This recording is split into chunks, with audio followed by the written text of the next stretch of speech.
Karating lang itong 3D busal.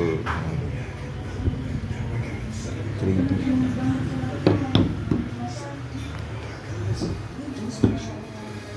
Galing po kay TK Airguns ng Mindoro. Yan.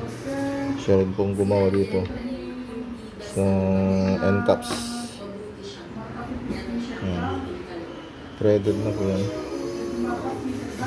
Tanggalin mo lang yung end cap cover ng thread nya. Tapos ito sa salpak mo. Yan lang.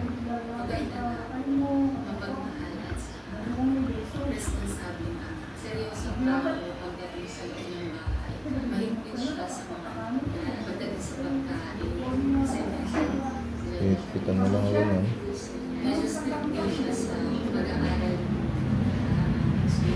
Ipitan.